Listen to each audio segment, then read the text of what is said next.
anytime anyone thinks Cory Feldman, they immediately think Corey Haim, Michael Jackson.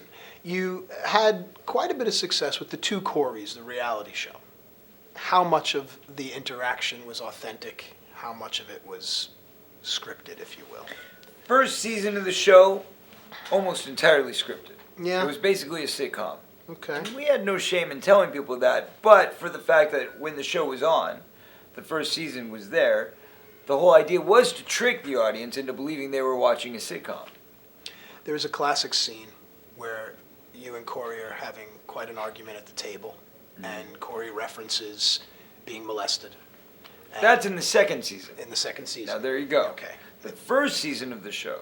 The first was all kind of fluff. The second was real. Correct. So you and Cory are going back and forth, and you're revealing things that I don't know if you wanted to or not. Cory reveals his being molested. You reveal your experiences.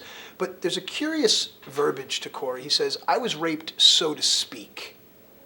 Why do you think he prefaced with that tag on the back end? Well, because again, same thing that I'll say, he agreed to it.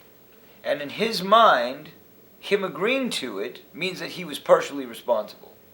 Just the same as in my mind, I feel I was partially responsible because I didn't say no the first time.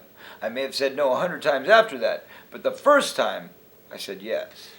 How did that psychosis contribute to any type of sexual dysfunction in your life and in your friend's life?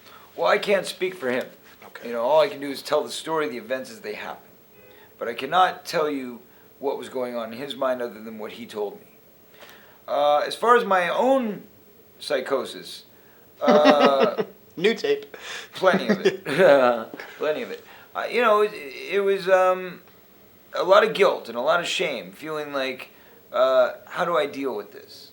How do I go on? How do I look my friend in the eye when I know that he's done this to me?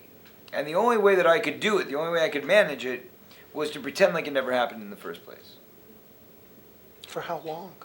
How long can you years. fight that It went on beast? for years. It went on for years to the point where I finally had enough, and I think at one point he openly threw it out there, in a sober, normal day, like, hey, we should do this again.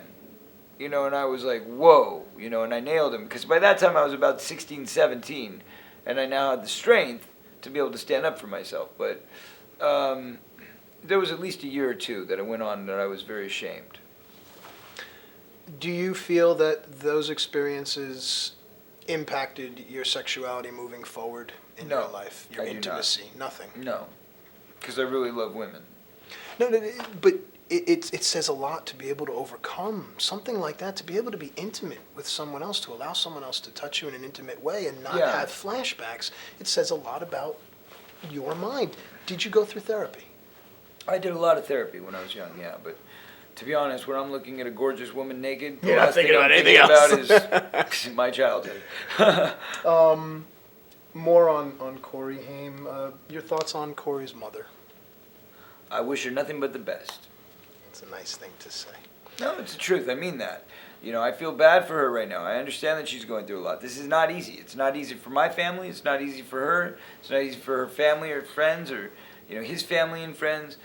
Bottom line is, these are some very tough issues that we're grappling here.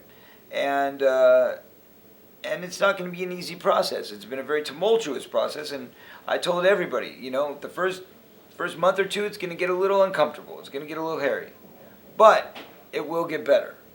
And we have to think about the positive that it's doing as opposed to the negative. And everybody just needs to focus on that.